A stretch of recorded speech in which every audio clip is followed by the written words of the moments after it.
안녕하십니까 고양 시민 여러분. 드디어 2022년 고지식 콘서트 마지막 강의 4회 우리 사회의 능력주의와 차별이란 주제로 강의를 시작하겠습니다.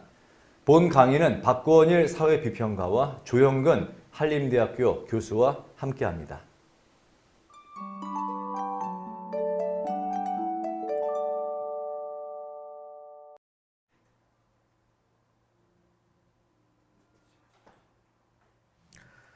네, 안녕하세요. 한국의 능력주의를 쓴 사회비평가 박권일이라고 합니다. 오늘은 제가 조영근 선생님과 함께 공정과 혐오, 그리고 민주주의, 그리고 또 능력주의의 대안에 대해서 잠깐 말씀을 드리고 싶습니다. 제가 오늘 준비한 내용들이 되게 많은데 저한테 주어진 시간이 15분밖에 없어서 이 이야기들 다 담을 수 있을지 모르겠습니다만 어쨌든 최대한 끌어모아서 꾹꾹 눌러 담아서 말을 해보도록 하겠습니다. 최근에 한국 사회에 몇 년 동안 가장 뜨거운 단어가 있다면 두 가지를 꼽을 수 있을 텐데요. 저는 하나가 공정이고 다른 하나가 혐오라고 생각을 합니다. 공정과 이 혐오라는 단어는 예전부터 논쟁적이었고 또 학문적으로도 많이 연구되어 왔죠. 근데 사실 공론장에 오르내리기 시작한 건 비교적 최근인 것 같습니다. 근데 사실 공정 논란과 혐오 논란 같은 것들은 서로 별로 관계가 없어 보여요. 얼핏 보기에는. 공정 같은 경우에는 굉장히 긍정적인 정의, 저스티스 이런 말과 비슷한 의미로 쓰이는데 반면에 혐오라는 말은 굉장히 부정적인 의미로 쓰이잖아요. 그래서 두 단어가 굉장히 관련이 없는 것처럼 느껴지지만 사실 저는 이 두 가지가 같은 수원을 가지고 있는 이 두 개의 호수라고 생각을 합니다. 지표면에는 서로 다른 지역에 이렇게 호수가 생겨나 있는데 하나는 혐오의 호수고 하나는 공정이라는 호수인데 그 밑에 저류의 지하수의 수원은 똑같은 하나의 뿌리를 갖고 있다는 거죠. 저는 그 뿌리가 바로 그 수원이 바로 능력주의, 메리토크라시라고 생각을 합니다. 그래서 오늘 말씀드릴 것은 바로 이 두 가지 현상의 기저에 숨어 있는 뿌리로서의 수원, 이 메리토크라시에 대해서 말씀을 드릴까 합니다. 먼저 이제 공정 논란에 대해서 좀 말씀을 드리겠는데요. 2017년에 서울교통공사에서 비정규직 노동자들이 정규직화되는 과정이 있었죠. 그리고 2020년에는 소위 인국공 사태라고 해서 인천국제공항공사에서 비정규직 노동자들이 정규직화되는 과정에서 굉장히 큰 사회적인 논란이 있었습니다. 사실 그 사이에도 비슷비슷한 공기업의 정규직화와 관련되어서 엄청나게 이제 갈등이 많이 생겼었습니다.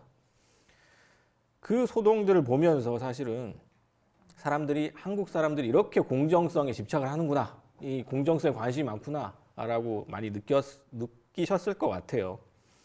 근데 이 논란의 와중에 이제 많은 사람들이 그런 얘기를 했어요. 그러니까 시험을 보지 않은 비정규직들이 왜 시험을 본 정규직들과 똑같이 취급을 받아야 되느냐? 이거는 불공정이다. 이건 옳지 않다. 이런 얘기들이 많이 나왔잖아요.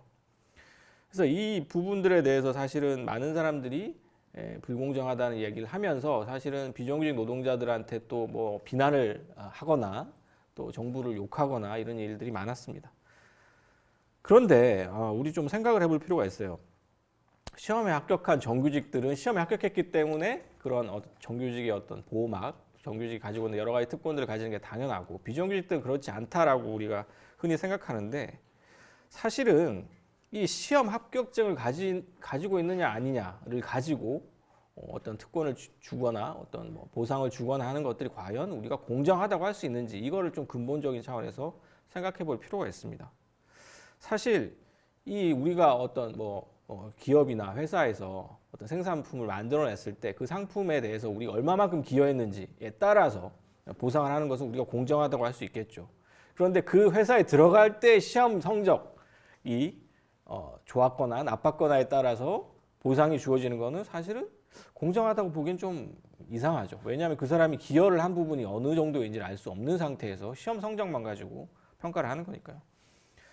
경제학에서는 이런 어떤 입직이라든가 들어갈 때 시험 성적을 가지고 혹은 어떤 자격증의 소유권만 가지고 보상을 하는 것을 지대추구, 렌트 시킹이라고 표현을 합니다. 이 렌트 시킹이라는 것은 솔직히 말씀드리면 이제 우리가 흔히 얘기하는 건물주들이 부동산이나 토지나 건물만 가지고서 이제 불로소득을 벌어들이는 걸 가지고 이제 지대추구라고 얘기를 하죠. 그러니까 사실은 자기가 땀 흘려 기여를 하거나 노동을 하지 않고서 즉 노동이나 뭐 이런 투여된 어떤 생산적인 기여 없이 자기가 보상을 가져가는 것을 우리가 경제학적 지대 추구라고 얘기를 하는데, 사실 입직 시험 성적 가지고 사람들의 보상을 결정하는 것 자체가 사실은 경제학적 의미에서는 지대 추구라고 할 수 있는 거죠. 경제학자들 되게 싫어합니다. 그래서 이것은 생산성에 기여하지 못하는 거기 때문에 굉장히 이제 경제학에서는 거의 악으로 취급하는 거거든요. 게다가 사실은 비정규직이라는 것이 처음 도입될 때를 생각해 보면 비정규직은 사실 불안정한 지위를 갖고 있기 때문에 오히려 시간당 임금을 더 많이 줘야 되는 직종이었습니다. 그게 원래 비정규직 원래 의미였거든요. 그런데 어느 순간부터 이 비정규직이 사실은 정규직보다 훨씬 못한 일종의 2등 시민 혹은 2등 노동자처럼 취급을 받게 됐어요.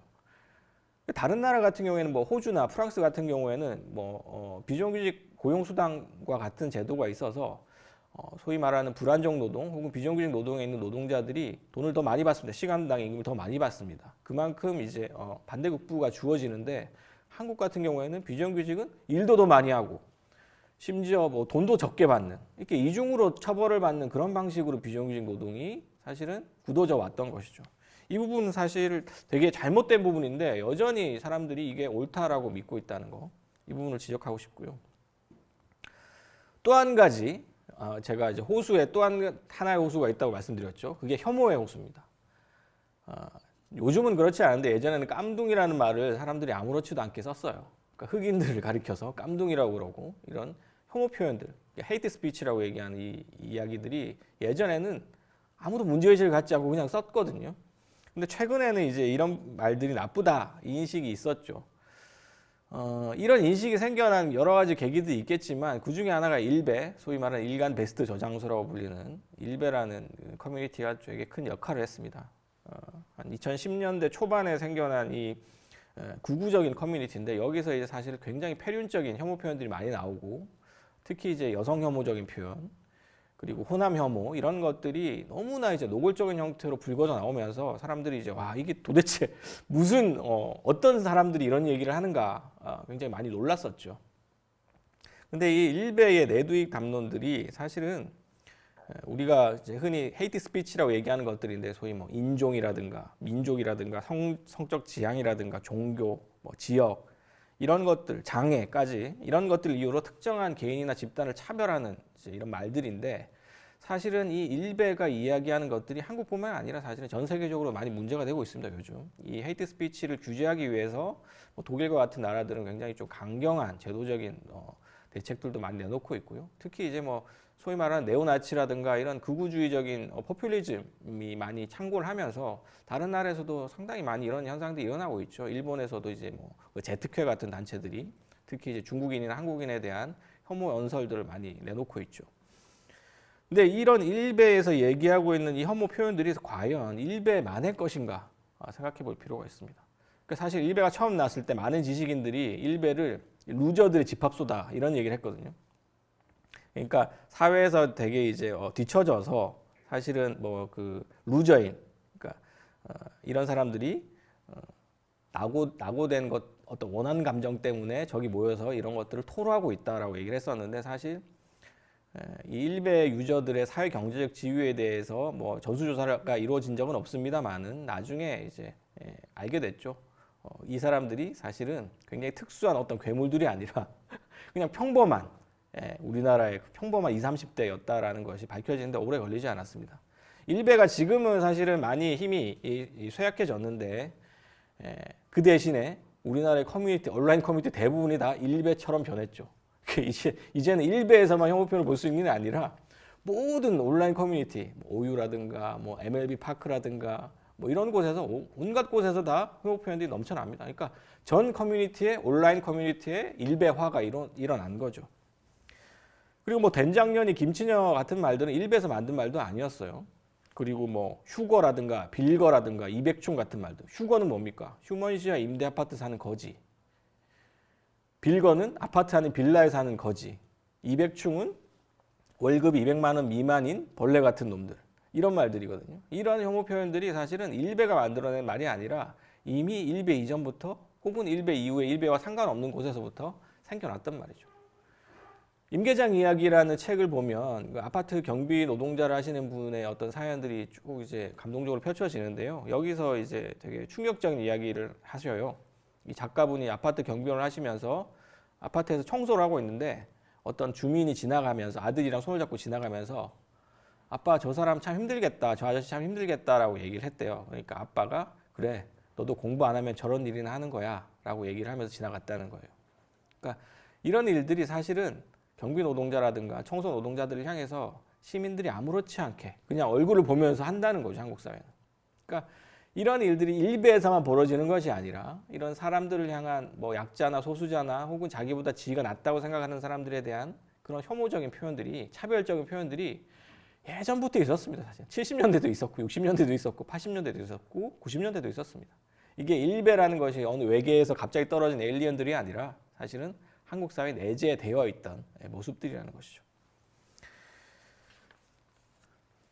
사실은 이 혐오라는 것 그리고 공정이라는 것 이런 것들의 이면에 있는 혹은 기저에 있는 것이 바로 이제 이 능력주의라는 것이고 그 능력주의라는 것을 통해서 사람들을 차별하고 멸시하고 모멸감을 주는 이런 일들이 일상적으로 벌어져 왔던 것입니다. 그 능력주의라는 책을 이제 제가 한국의 능력주의라는 책을 쓰면서 전 세계적으로 이제 능력주의의 어떤 부상도 있었지만 한국 특유의 어떤 능력주의에 대해서도 많이 이제 좀 공부를 하고 얘기를 했었는데요. 한국의 능력주의라는 것은 사실은 이 혐오라는 것과 공정이라는 것과도 관련이 있지만 사실은 빼놓을 수 없는 것이 시험입니다. 시험. 그러니까 한국 같은 경우에는 이 시험공화국이라는 말처럼 인생의 중요한 고비마다 중요한 어떤 크리티컬한 시험들이 있어요. 예컨대 대학교 수학능력 시험이 있고요.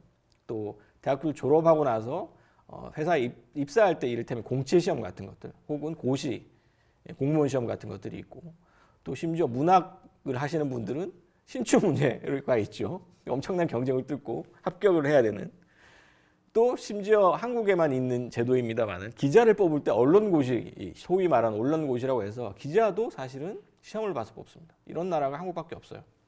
그러니까 이 모든 것들이 다 시험으로 전철되어 있고 일단 그 시험에만 통과를 하고 나면 사실은 별달리 노력하지 않아도 일정한 사회적 지위가 확보되는 거죠.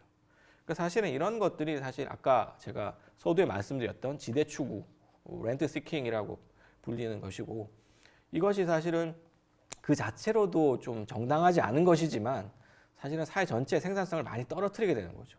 그래서 사실은 이 부분들에 대해서 우리가 좀 성찰을 할 필요가 있다라는 것입니다.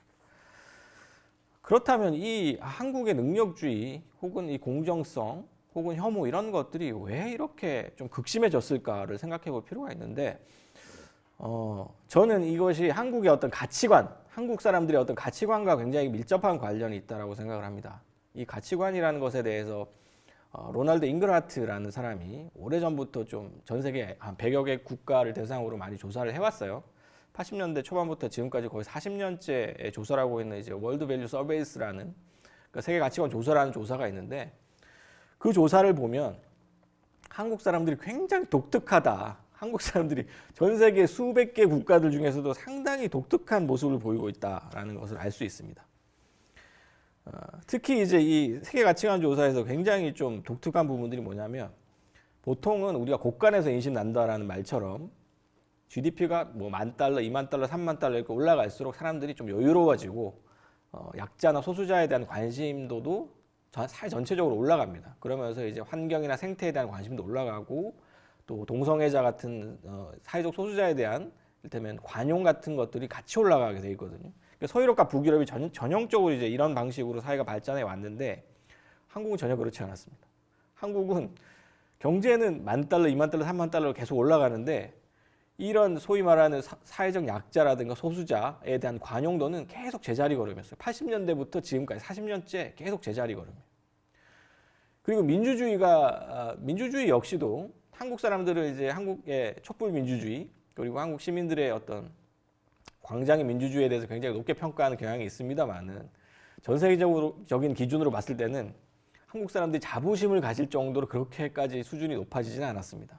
그러니까 물론 수준이 낮지는 않지만은 그 수준이라는 것이 15년째 계속 민주주의 지수에서 일정 단계에서 계속 머물러 있어요. 그러니까 실질적 민주주의라고 불리는, 소위 말하는 사회 경제적 민주주의라고 불리는 민주주의의 굉장히 높은 수준의 심화 단계까지 이르지 못하고 딱 그 문턱에 머물러 있다라는 것이죠. 그러니까 이게 이제 이코노미스트 민주주의 지수라는 것을 보면은 한국이 완전한 민주주의 국가 23개국의 꼴등을 하거나 불완전한 민주주의 국가의 1등을 하거나 해서 계속 왔다 갔다 해요. 이게 15년째 지금 머물러 있거든요. 그러니까 사실은 우리가 민주주의 수준 역시도 87년 민주화 투쟁 이후에 계속해서 더 발전을 하고 심화되어야 됨에도 불구하고 그 상태에서 멈춰져 있다는 것이죠. 한국 사회에 여러 가지 이제 문제점들이 있겠습니다만은 사실은 저는 공정하다, 불공정하다라기보다는 사실은 평등, 불평등의 문제가 더 크다라고 생각합니다. 사실은 우리는 지금 공정의 문제에 대해서 굉장히 민감하게 반응을 하고 있지만 어떻게 보면은 우리한테 더 필요한 문제의식은 불평등이라는 문제의식. 그러니까 사회적 자원이 누구한테 더 많이 가고 누구한테 더 적게 돌아가는가. 과연 그것이 옳은가, 그 자체로 옳은가라는 부분에 대해서 우리가 더 생각을 해야 되는데 사실은 그렇지 않고 우리는 어떤 사람한테는 너무 많은 자원이 가는 것에 대해서는 그 사람은 시험에 통과했으니까 오케이 라고 인정해버리고 나머지 사람들한테 너무 적은 자원이 돌아가는 것에 대해서는 사실은 그런 것에 대해서는 사실 뭐 별로 문제의식을 못 느끼는 이게 사실 더 큰 문제라는 것이죠. 그러니까 자원이 이렇게 불균형하게 분배되는 것 자체가 사실은 우리나라의 민주주의라든가 뭐 또 이런 여러 가지 그 가치관에 있어서 더 이상 심화된 민주주의로 나가지 못하도록 만드는 여러 가지 걸림돌 중에 하나다라는 것이죠. 한국 사람들의 어떤 그 능력주의적인 가치관 이런 것들이 사실은 오랫동안 내면화되어 있는 것이기 때문에 사실 거슬러 올라가면 과거 제도까지 거슬러 올라가거든요. 이게 1000년 전 고려 시대까지 거슬러 올라가기 때문에 사실 하루아침에 바뀌기 쉽지 않습니다. 그래서 이 한국 사람들의 이 능력주의적인 가치관을 하루아침에 바꾼다는 건 사실 좀 너무 과욕인 것 같고요. 차츰차츰 우리가 좀 바꿔나갈 필요가 있는데 이 불공정이라는 프레임을 벗어나서 어떻게 우리가 불평등이라는 프레임으로 옮겨갈 것인지를 좀 같이 고민할 볼 필요가 있을 것 같습니다. 이 불평등이라는 프레임은 사실은 정치적인 분야에서도 마찬가지로 좀 굉장히 심각하게 좀 제도화되어 있는데요. 특히 이제 우리가 제왕적 대통령이라고 불리는 대통령의 지나치게 과도한 권한 같은 것들도 사실은 불평등이라는 프레임으로 봤을 때는 굉장히 불평등하게 권력이 분배가 되어 있는 거죠. 또 국회의원들을 뽑을 때도 우리는 소선거구 다수대표제라고 해서 1등만 당선이 돼요. 그 2등이 한 표 차이로 2등이 아깝게 떨어지면 그 2등한테 투표한 사람들의 표는 그냥 사표가 죽은 표가 돼버리는 이런 방식으로 승자한테 모든 것을 몰아주는 승자 독식형의 제도가 정치, 경제, 사회, 문화 모든 면에 다 광범위하게 퍼져 있다는 거죠.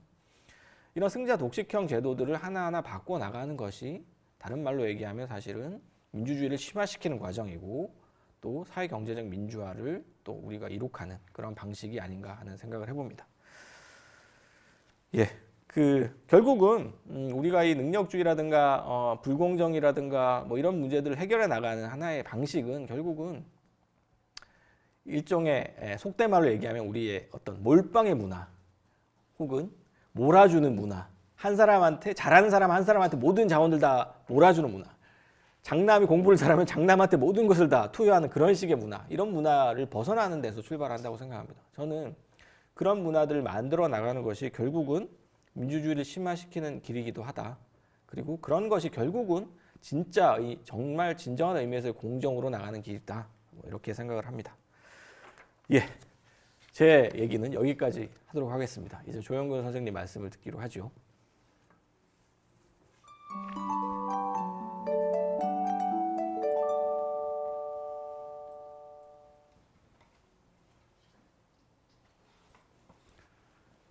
안녕하십니까. 사회학자 조형근이라고 합니다. 뵙게 돼서 반갑습니다. 조금 전에 박권일 선생님께서 하신 이야기 잘 들으셨죠?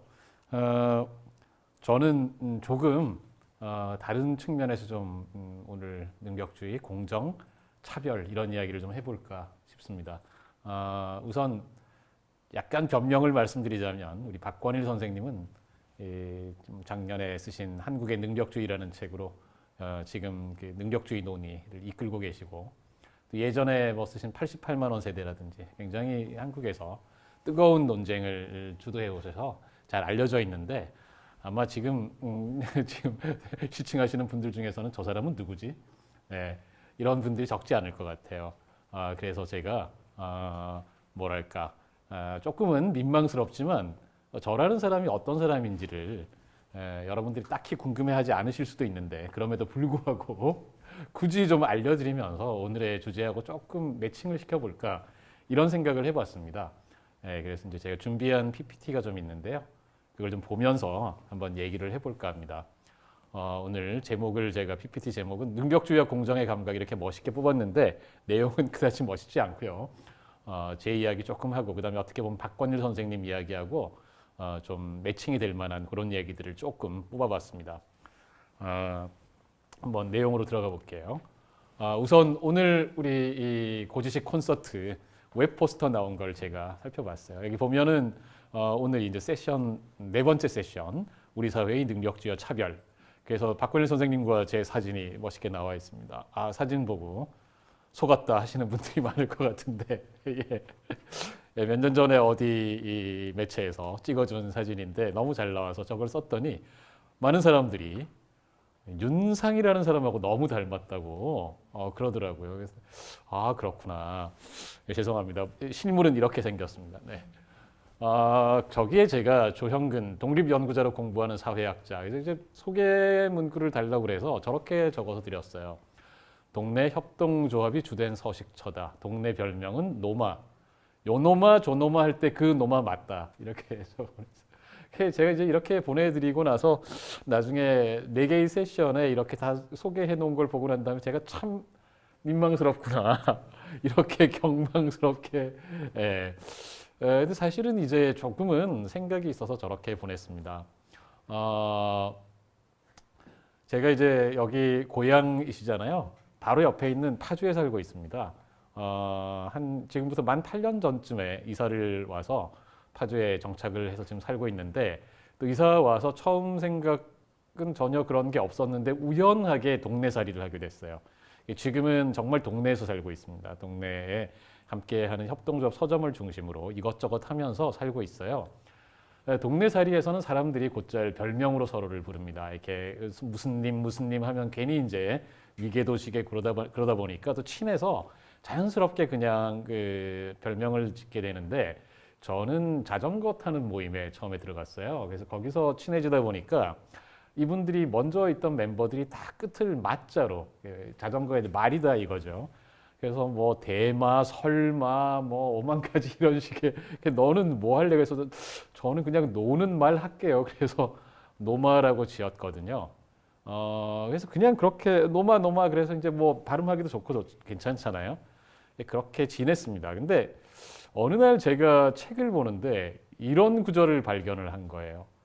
제가 이렇게 깜짝 놀랐어요. 이걸 보고 책의 어떤 책의 5장인데 거지 아이 조노마 제목이 아니 이게 뭐야 내 이야기가 왜 여기 있지? 이렇게 해서 봤더니 이것이 일제시대에 나온 책입니다. 1923년에서 4년 사이에 일본 사람이 실제로 취재를 해서 당시엔 경성이라고 불렀죠. 경성의 밑바닥을 취재한 다음에 나름 르뽀 문학이라고 그러죠. 자기가 직접 취재하고 심지어 체험도 위장으로 취업도 했어요. 예를 들면 이런 말은 좀 죄송합니다. 냄새가 나는데 왜 우리 배설물 치우는 그런 직업 있잖아요. 그런 거는 직접 이렇게 자기 가서 위장 취업해서 일도 해보고 그러는 와중에 이 5장은 아이들 거지 이야기입니다. 그러니까 참 거지가 많았다는 거죠. 그런 거지들이 국어를 하면서 사실은 이제 거기에 일종의 뭐라고 해야 되나요? 보호를 빌미로 개들을 삥 뜯는 어른들이 또 있죠. 그런 구조들을 이렇게 설명을 하는 그런 이야기였습니다. 그래서 이 책이 이런 책입니다. 책 제목 대지를 보라라고 하는 그런 제목인데요. 저 저자는 사실 뭐 당시에는 이것저것 뭐 조선급 만주, 경성신문 이런저런 신문에 글을 쓰는 나중에 가만히 좀 추적을 해보면 역자가 좀 추적을 해보니까 사실은 그 소위 대륙낭인이라고 부르죠. 일본 사람들 중에서 대륙 진출에 광분했던 그런 일본의 사람 중에 한 명이었다. 뭐 이렇게 돼 있고 끝은 잘 알려지지 않은 사람인데 의외로 상당히 재밌습니다. 그 당대 상황의 밑바닥을 잘 보여주는 우리나라 일제 시기에 르포 문학이 굉장히 부족한데 그런 점에서는 재밌다라는 것이죠. 근데 제가 왜 저거 이야기를 굳이 이렇게 하냐면 사실 여러분들 아마 어릴 때 동화책이나 이런 데서 남자아이 이름으로 노마 이런 이름 잘 보셨을 거예요. 그 다음에 또 우리 예전에 우리 정말 할머니들 이름들 중에 보면은 이쁜이라든지 아기, 아가, 심지어 김모 씨, 조모 씨 이럴 때 모 이런 이름도 있습니다. 예. 이런 이름들이 요즘 우리가 참 독특하죠, 그죠? 잘 모르는, 잘 쓰지 않을 것 같은 이름들인데 어떻게 이런 이름들이 많을까 생각을 해보면 이유가 있습니다. 1915년에 일제가 조선 민사령이라는 거를 발표를 하거든요. 요즘으로 치면 민법이라고 생각하시면 돼요. 그러면서 호적 제도를 확립합니다. 일제식으로. 그래서 이제는 호적이 없는 사람은 아무도 없어요. 그러니까 아무도 무조건 의무적으로 다 해야 됩니다. 그래서 쉽게 말하면 거지도 해야 되는 거예요. 거지도. 많은 이런 사람들, 사회의 밑바닥에 있던 많은 사람들에게 사실은 이름이 없었습니다. 이름이 있었죠. 이런 이름이 있었던 거예요. 이노마 저노마 할 때 그 노마가 있었고 이쁘나 아기야 아니면 어떤 경우엔 정말로 이름이 없다고 그랬더니 우리식으로 말하면 동사무소, 면사무소 직원이 그냥 그럼 김모 씨 할 때 뭐해? 이래서 그런 이름들이 된 거예요. 그래서 사실은 제가 동네에서 처음에 노마라는 이름을 하게 됐을 때는 전혀 이런 취지를 생각하고 한 게 아니라고 제가 말씀드렸는데 이걸 다시 알고 나니까 굉장히 제 이름에 대해서 각별한 애정이 생기는 거예요. 야, 요노마 조노마라는 말이 어떻게 보면 참 정말 보잘것없는 사람 이름이지만 어떻게 보면 우리 그야말로 이 세상을 가장 밑바닥에서 떠받치고 있는 그런 사람들이 스스로 처음 이름을 붙였을 때 붙였던 그런 이름이다라는 생각이 들어서 갑자기 막 정말 우연하게 얻어 걸렸다. 그래서 기분이 좋아졌어요. 그래서 그다음부터는 꼭 사람들한테 소개할 때 조노마입니다. 요노마 조노마 할 때 조노마입니다. 이러고 됐어요. 얼마 전에 근데 또 이렇게 소개를 했더니 저는 동네에선 조노마입니다. 그랬더니 노마드 할 때 노마인가요? 이것도 있었네. 앞으로 이것도 붙여야 되겠다. 네. 자, 왜 이따위 얘기를 이렇게 길게 했나? 사실은 이것은 재작년에 제가 또 어디 모 신문에서 저를 인터뷰하자 그래가지고 인터뷰를 하고 났더니 제목을 저렇게 뽑았어요. 그 좋은 직장 정규직 교수 관두고 노마가 된 사회학자 조영근. 네. 가만히 있어봐. 그 옆에 어떻게 남편이 요즘 저거 뭐야? 내가 못 보셨으면 요노마 조노마 불리우면 나를 내려놓았다. 네. 그 새로운 내가 보였다고 제가 굉장히 기자분께서 잘 적어주셔가지고 사실은 이제 저는 대학에서 오랫동안 비정규직으로 일을 하다가 나이 50이 넘어서 뜻하지 않게 갑자기 정규직 교수가 됐어요. 그래서 내 인생에 정규직 교수가 되다니 어떻게 이런 일이 가문의 영광이야 막 엄청 좋아했는데 막상 되고 나니까 너무 안 좋은 거예요. 너무너무 불행했습니다. 그래서 도저히 안 되겠다 생각해서 1년 조금 남짓 더 하고서는 그냥 사표를 냈어요. 사표를 내고서는 너무 힘들었다고 신문에다가 조그맣게 칼럼을 썼더니 그게 꽤나 호응을 얻은 거예요. 저도 되게 놀랐어요. 왜 그렇게 호응을 하지?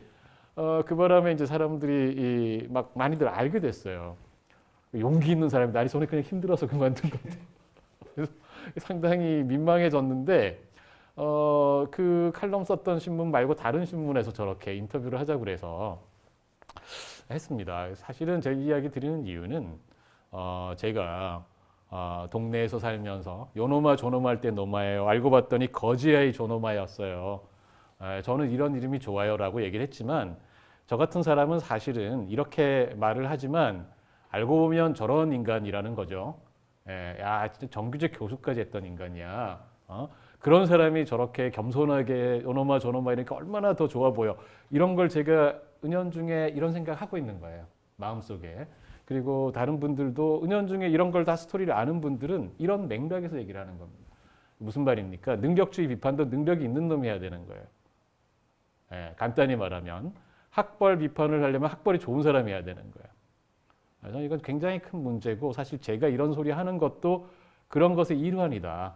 그런 것일 수 있겠다라는 생각을 사실은 말씀을 좀 드리고 싶어서 굳이 이렇게 구질구질하게 제 얘기를 좀 했습니다. 양해를 해주시면 고맙겠고요. 우리가 항상 이런 문제를 같이 생각을 하지 않으면 자칫하면 그런 딜레마 혹은 함정에 빠질 수 있겠다. 이런 생각을 한번 해봤습니다. 우리 박권일 선생님께서 책에서 조금 전에도 말씀하셨고 책에서도 소위 시험 국민으로서 우리 한국인에 대한 적나라한 분석을 과거 제도부터 고시 제도를 거쳐서 잘 해주셨어요. 되게 재밌습니다. 특히 고시 제도가 저는 정말 재밌었는데 고시계 분석하신 내용이 고시에 합격한 사람들이 그 인고의 세월을 이겨내고 합격한 그 감동의 스토리들 잘 분석하셨는데 참 흥미진진하고 한국 사회에서 시험을 통해서 입신양명한다라고 하는 것이 가진 어떤 절대적인 정당성, 그 스스로에 대한 자부심, 막 이런 것들이 정말 소름 끼치도록 절절하게 전해져 오죠. 그래서 저는 공정성이라고 하는 우리 오늘날 정말 시대의 화두가 된 이 공정성의 감각에서 시험이라는 게 도대체 어떤 역할을 하는 걸까 한번 생각을 해보고 싶은데 그 행동경제학 혹은 뭐 진화경제학 이런 쪽에서 아주 널리 알려져 있는 실험, 이분들은 실험을 많이 하죠. 최후 통첩 게임이라는 게 있대요. 이걸 한번 가지고 시험이라고 하는 것이 어떤 의미를 가지는지 한번 생각을 해보고 싶은데 10만 원 정도를 주는 거예요. 두 사람 A와 B가 있어요. 실험에 참가한 사람들. 그 사람 10만 원을 주면서 A한테 당신이 B한테 이 10만 원을 얼마나 줄지 액수를 제한하세요. 당신에게 그런 제한을 할 권리가 있어요. 라고 이야기를 하는 겁니다. 그러면 A라는 사람은 10만 원 가지고 10만 원 내가 다 갖고 넌 B는 0원 주겠습니다. 아니면 거꾸로 내가 한 만 원 갖고 B한테 9만 원 주겠습니다. 얼마든지 마음껏 할 수 있어요. 제한권은 A에게 있어요. 다만 A가 이렇게 제안하면 B가 이걸 그 제안을 수용하든지 말든지 할 수 있는 권한은 B에게 있어요. B가 수용하면 둘 다 그 돈을 받을 수 있어요. A가 제안한 대로. A가 5대 5로 나누자. B가 오케이 하면 둘 다 5만 원, 5만 원 받아요. 근데 예를 들어서 A가 9만 원, 나는 9만 원, B는 만 원으로 나누겠습니다. B가 열받네? 나 수용 안 해. 그러면 둘 다 못 받는 거예요. 자, 이런 종류의 실험인데 이게 이제 미국만 할 수 있습니다. 이런 거 실험하려면 돈이 많이 들어요. 한국에서는 할 수가 없습니다. 미국 경제학자들은 이거 가지고 전 세계를 다니면서 해보거든요. 근데 이게 보면은 우리가 통상 말하는 주류 경제학의 인간관, 이기적이고 합리적인 인간, 호모 에코노미쿠스라고 흔히 이야기하죠. 이 인간관에 따르면 이 경우에 A가 아무리 작은 액수를 제한하더라도 B는 무조건 수용하게 돼 있습니다. 예를 들어서 자기는 A가 나는 9만 원, 너 만 원 이래도 B 입장에서는 오케이 하는 게 무조건 순이익이잖아요. 안 받을 이유가 없어요. 하다못해 1,000원이라고 해도 받게 돼 있습니다. 그렇게 예측하게 돼 있거든요. 합리적으로는.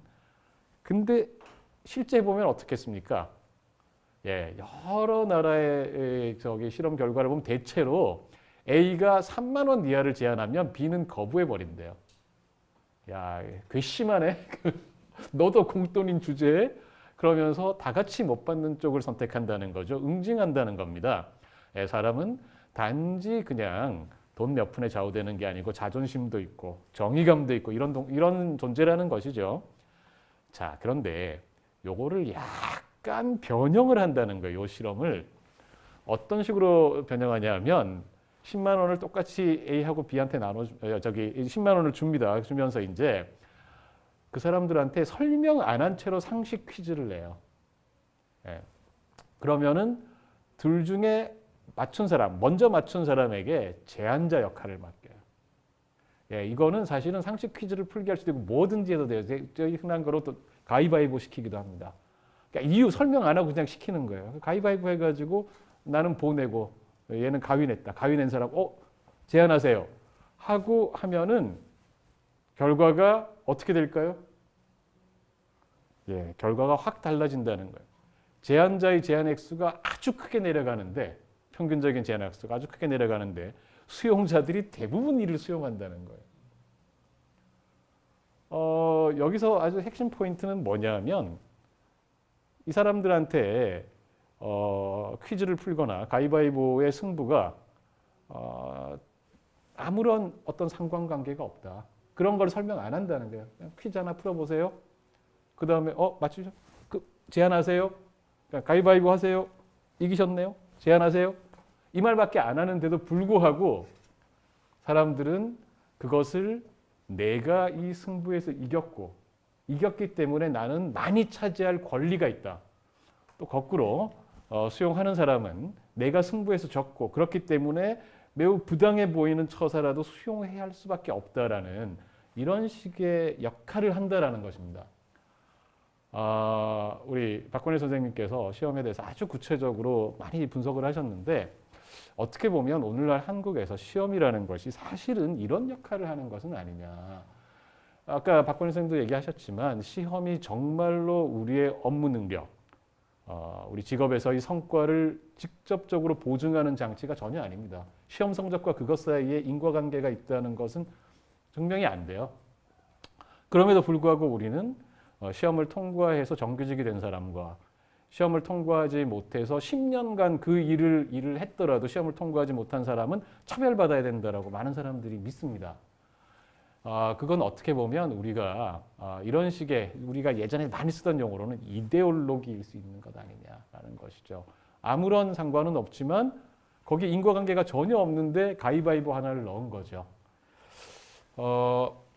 제가 이제 오늘날 한국의 부와 소득 문제에 대해서 우리 박건일 선생님께서 계속해서 이 공정성 문제, 오늘날 능력주의 문제는 사실은 본질적으로 불평등 문제다라고 하셨기 때문에 사실은 여러 가지 방식으로 부와 소득에 대한 불평등 문제를 볼 수 있는데 여러 가지 방법으로 근년에 가장 널리 이제 세계적으로 알려지기도 하고 또 충격을 주기도 했던 것은 프랑스의 경제학자죠. 토마 피케티라는 분이 21세기 자본이라는 책에서 오늘날 21세기 현재의 불평등이 자본주의 역사상 최고의 불평등 시기였던 20세기 초 수준에 육박하고 있다라고 하는 것을 데이터로 보여준 데 있었던 것이죠. 그 책에는 한국이 안 나왔어요. 근데 이제 이후에 한국도 거기 데이터에 포함이 됐잖아요. 그래서 세계 불평등 데이터 센터라고 하는 곳에 함께 들어가 있습니다. 그래서 제가 그거를 직접 들어가서 한번 찾아봤어요. 이것이 1995년부터 2019년 사이에 한국의 소득 불평등과 한국의 자산 불평등의 그래프를 제가 안에 데이터에서 찾아가지고 그래프를 한번 그려본 겁니다. 거기 보시면은 이 왼쪽에 한국의 소득 불평등 보시면 상위 1%가 파란색입니다. 상위 1%가 파란색, 상위 10%가 초록색 점선. 쫙 올라가는 게 보이시죠, 그죠? 그 다음에 상위 40%와 상위 50%가 거기에 회색과 그 다음에 노란색 선인데 내려가는 게 보이시죠, 그죠? 자, 오른쪽에 자산 불평등은 기울기가 그만은 그래도 덜합니다. 그만은 더. 제가 볼 땐 저기 좀 더 연도를 더 하면 그 부동산 때문에 나중에 더 커질 것 같긴 한데 아무튼 그럼에도 불구하고 추세는 같아요.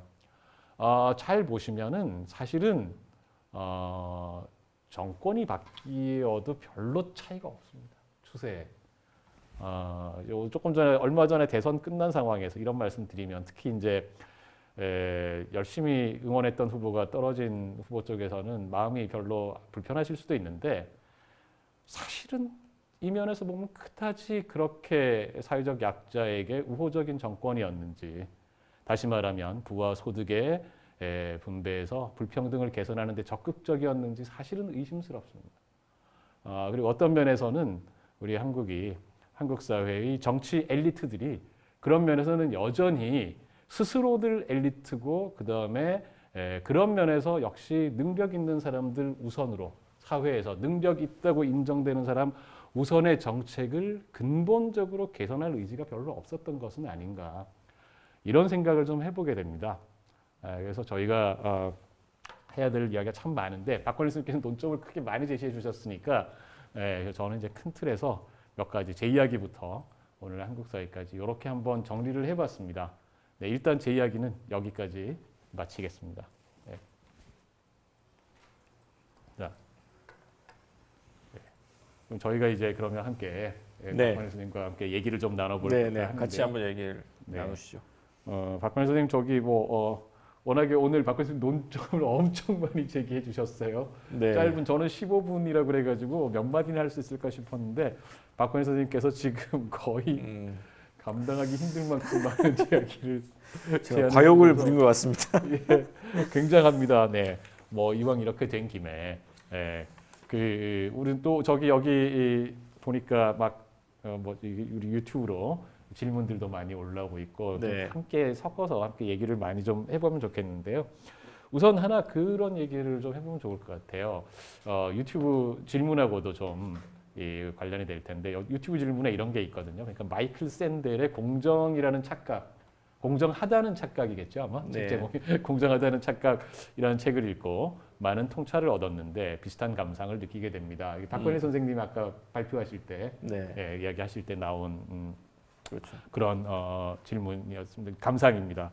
근데 이제 워낙에 뭐 마이클 샌델이라는 분은 한국에서 엄청 유명한 원래 세계적으로 유명한 학자분이지만 그렇기도 하고 우리 이제 그 한국의 능력주의 논의에서도 많은 사람들이 이야기를 하게 만들어준 분이죠.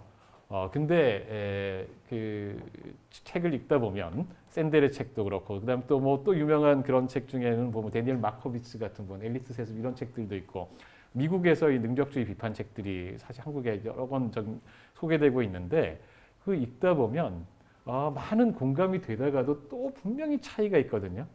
그 결정적인 차이 지점 중에 하나가 제가 볼 때는 시험 같아요.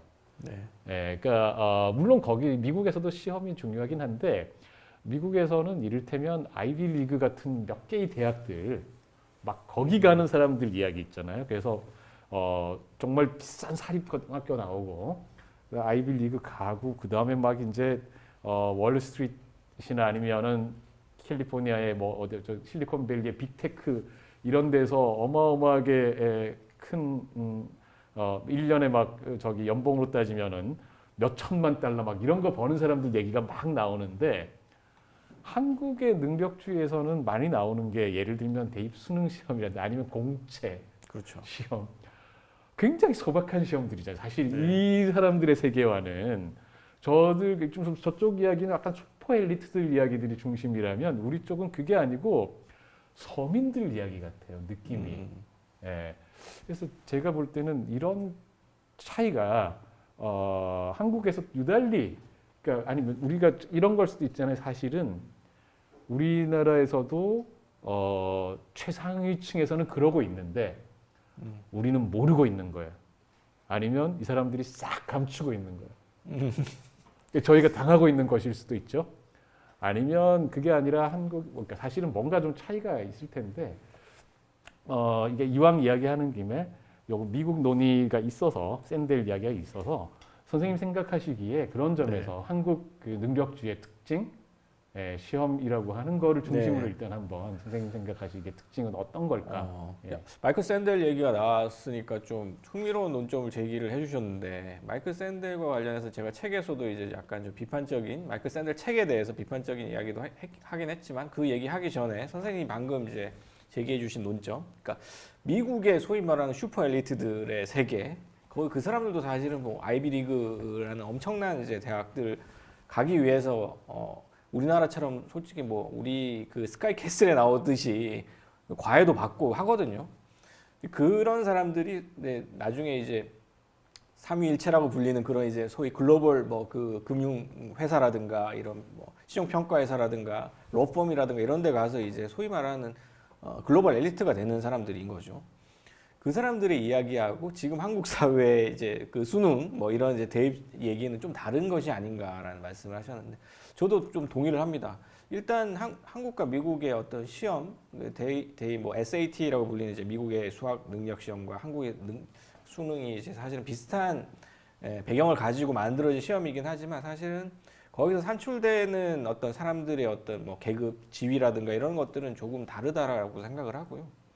미국 같은 경우에도 사실은 주립대학교들 좋은 학교들이 많잖아요. 주립대학교 등록금 싸지만 사실은 사립대학교 정도의 어떤 공부를 잘하는 사람들이 돈이 없으면 이제 주립대학교로 가서 이제 거기서 학문을 하거나 졸업을 해서 이제 사회에 가는 주립대학과 사립대학의 어떤 그 또 갭은 또 명확하게 그어져 있다라고 하더라고요. 근데 한국은 서울대를 정점으로 해서 정말 이렇게 딱 정확히 피라미드 구조로 돼 있고, 그러니까 뭐 예전에 이제 뭐 그런 이제 그 학벌 정점에 있는 서울대부터 이제 전국에 소위 말하는 지잡대라는 말이 이제 2000대 초반에 그 나왔는데, 그 지잡대라고 불리는 대학까지 전국 1위부터 전국 꼴등까지 이렇게 피라미드로 그려놓은 이제 그림들이 있는 것처럼 한국은 그것이 이제 피라미드 구조로 되어 있는 반면에 미국은 약간 양분된 구조인 것이죠. 그래서 미국과 한국이 약간 기본적으로 시험과 대입 시험과 관련된 어떤 구조가 좀 다르기도 하고, 또 이제 두 번째 결정적인 차이는 업무 평가 시스템이 다른 것 같아요. 그러니까 미국 같은 경우에는 회사에 들어가서도 촘촘하게 이제 계속해서 자신의 역량을 시험을 받는다고 하더라고요. 그러니까 상사가 계속 평가를 하고 주변에 이제 업계인들, 선수들, 소위 말하는 선수들이 계속해서 그 사람이 이 정도 일을 했으면 이 정도의 평가를 받을 만하다라는 식으로 계속해서 추천을 받거나 아니면 뭐 비판을 받거나 하는 식으로 끊임없이 계속 시험에 놓이는 거죠. 시험을 보진 않더라도 계속해서 평가를 받는 그런 시스템들이 촘촘하게, 사회적 평판 시스템, 평판 조회 시스템이라고도 얘기하는데, 그런 것들이 미국은 굉장히 촘촘하게 되어 있고, 그래서 이제 추천장 시스템이 우리나라 같은 경우는 어떤 사람이 저 사람을 추천해 준다고 했을 때는 에이 뭐 저걸 뭐 누가 믿어라고 얘기를 하겠지만, 정실주의나 이런 걸 얘기를 하면서 하겠지만 미국에서는 그게 의외로 되게 큰 역할을 발휘한다고 하더라고요. 그만큼 그 영역에서, 그 업계에서의 평판이 되게 중요한 그 사람의 역량 평가이고, 거기에 따라서 그 사람의 사회적 지위가 혹은 성취가 결정이 되는 방식이기 때문에 사실은 한국처럼 시험에 의해서 지대 추구적인 그런 것은 좀 아닌 것 같아요. 그러니까 미국 같은 경우에는 이제 업무 평가라든가 이런 부분들이 한국과는 좀 다르다. 그런데 그것과 또 별개로 아까 말씀하신 그런 글로벌 엘리트 같은 경우에는 또 다른 형태의 지대 추구라고 생각을 해요. 그런 부분들이 사실은 미국에서도 여러 이제 책들을 통해서 많이 비판이 되고 있고, 소위 말하는 슈퍼 엘리트들, 글로벌 엘리트들이 어떻게 그런 어떤 최후의 허들을 넘는 순간에 지대 추구를 하는 그런 이제 지위에 올라서는가에 대한 비판들도 미국에서 많이 나오고 있는데, 한국 같은 경우에는 그게 좀 낮죠. 그래서 미국이 만약에 최상위 0.5%의 이야기라면, 슈퍼 엘리트의 이야기라면, 한국 같은 경우에는 1%, 5% 정도의 이야기, 그 서울대나 뭐 소위 말하는 스카이 이 정도 10%까지도 내려갈 수 있겠는데, 그래서 약간 비율이 좀 다르다는 생각이 좀 들고요. 또 마이클 샌델이 얘기하고 있는 어떤 문제에서 제가 가장 좀 심각하게 생각하는 부분들은, 마이클 샌델이 좋은 얘기를 많이 하고 그 능력주의에 대한 비판을 정말 재밌게 잘 하는데, 정교하게도 하는데, 이분이 불평등에 대해서 얘기를 할 때는 사실은 반쪽짜리 비판이에요. 그러니까 그 반쪽짜리 이유가, 이 사람은 운에 의한 불평등만 얘기를 해요.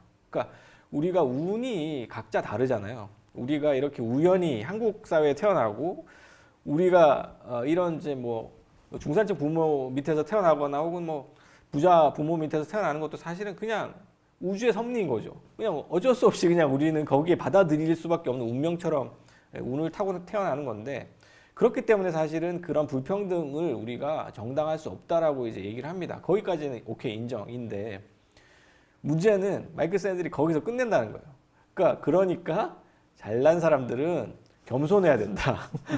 넌 운이 좋아서 그렇게 잘난 거고, 재능이 있는 것도 그냥 운이 좋아서 그렇게 된 거니까 너는 겸손할 필요가 있어. 공동체를 위해서 네가 봉사를 해야 돼. 이렇게 이제 결론을 맺는단 말이죠.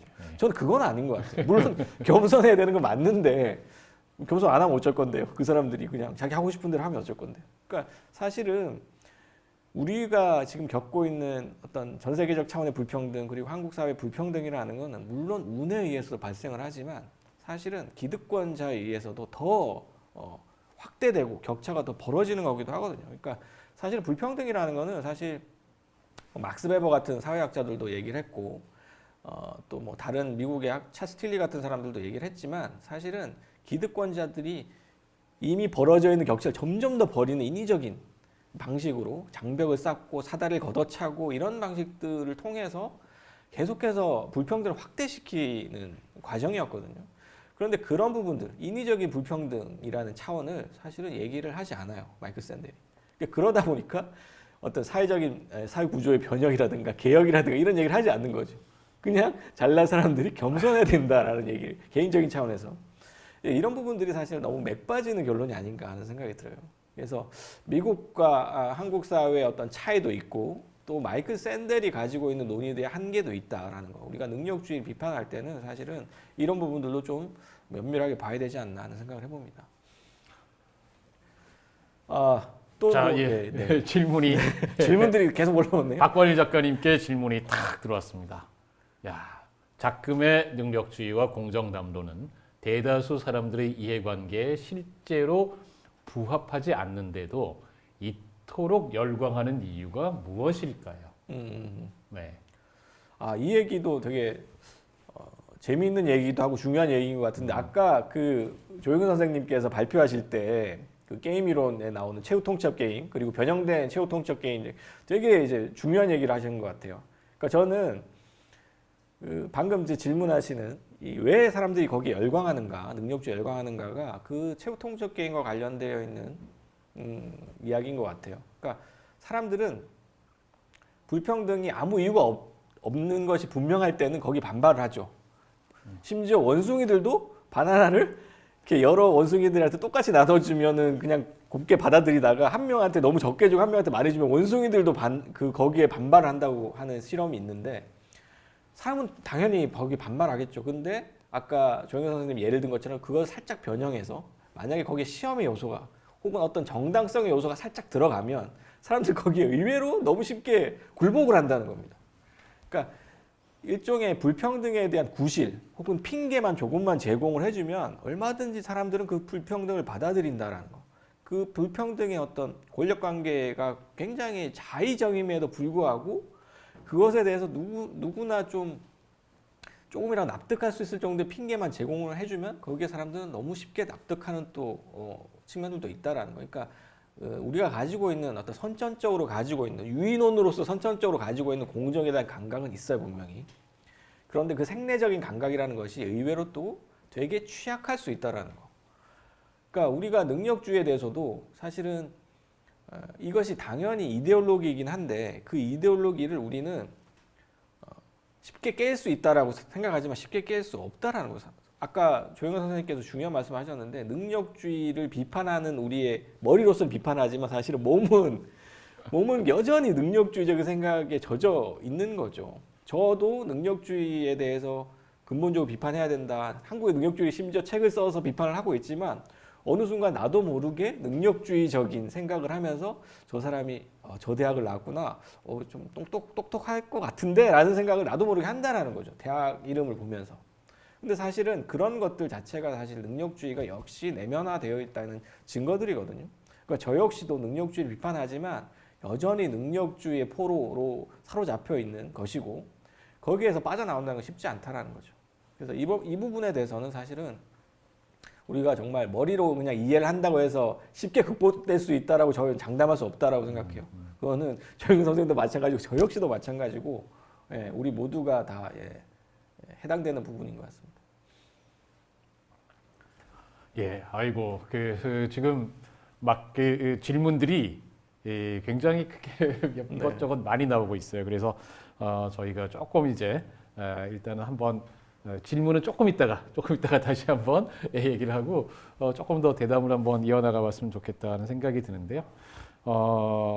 사실은 우리 한국 사회의 불평등이 지금 본질적으로는 이제 불평등 문제가 사실 저 밑에 있는 것이잖아요. 근데 이제 불평등이라고 하는 것을 어떤 잣대로 보느냐에 따라서 다양하게 이야기를 할 수 있겠지만 어떤 면에서 보면 한국이 지난 몇십 년에 걸쳐서 사실은 소위 말하는 선진국이 된 것도 사실이고, 그래서 요새는 이제 뭐 OECD에서도 심지어는 뭐라고 해야 되나 이게 저 밑에 있는 게 아니고 중간쯤 정도쯤 가는 나라잖아요. 다른 한편으로는 한국 사회가 그럼에도 불구하고 제가 아까 뭐 피케티 방법으로 본 부와 소득의 불평등을 얘기했지만 여러 가지 이 기준으로 봐도 사실 불평등이 심한 나라죠. 특히 빈곤율 같은 거를 보게 되면 하위로 갈수록 오히려 더 많이 벌어지는 이런 종류의 불평등을 갖고 있는 사회인데, 그럼 이제 우리가 이런 고민을 한번 해볼 수 있게 되는 거죠. 한국이 사실은 우리가 좀 자랑스러운 게 있지 않습니까? 산업화와 민주화를 동시에 이룬 참 드문 나라다. 그렇잖아요. 예, 두 가지 중에 한 가지 하기도 힘든데 둘 다 이뤄낸 참 드문 나라로 사실 자부심을 가져도 될 것 같아요. 그런데 그런 그 산업화와 민주화의 동시 성공의 수십 년간의 역사 끝에 보면은 상당히 불평등이 심한 나라가 됐다. 우리가 산업화도 되고 민주화도 되고 그러면은 불평등이 심하면 안 되는 거 아닌가요? 이렇게 해서 이게 굉장히 너무 상식적인 질문이긴 한데, 그렇지만 저희가 어떻게 보면 가장 기본으로 돌아가야 될 질문 지점인 것 같아요. 네. 어떻게 한국은 이 두 가지 참 어려운 과제를 동시에 성공시켜내면서도 그럼에도 불구하고 이렇게 불평등이 심한 사회가 됐을까? 뭐 이렇게 따지고 들어가면 어마어마하게 큰 질문이기 때문에 네. 뭐 짚어야 될 질문거리가 매우 많겠지만, 선생님 보시기에 특히 이제 능력주의 문제가 좀 그 맥락 안에서 가장 근본적인 이유는 맞습니다. 어디에 있을까? 선생님 생각 한번 듣고 싶습니다. 그 굉장히 이제 중요한 지점이기도 하고, 사실은 이게 한두 가지 요소로 설명될 수 없는 부분, 뭐 너무 잘 아시겠습니다만은,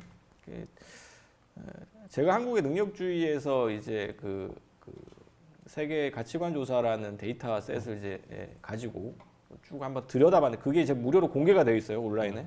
그래서 그 데이터셋을 그냥 무료로 다운받아서 보기만 하면 됩니다. 물론 보는 게 너무 양이 방대해서 그 일이 많아서 그렇지, 사실은 그 데이터 자체는 되게 쉽기 때문에 그냥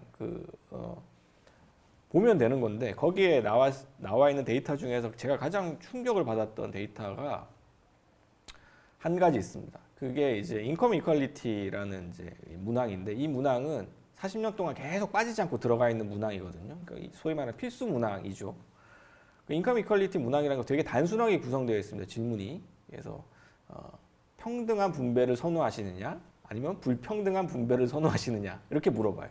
그리고 1점부터 10점까지 척도를 두고, 평등에 동의를 하면 뭐 1점에 가까운, 불평등에 동의를 하면 뭐 10점에 가까운 척도, 이런 식으로 이제 측정을 하는 되게 단순한 질문인데, 이 질문에 대해서 한국 사회가 한국 사람들이 내놓은 대답이 너무나 좀 쇼킹했어요, 저한테는.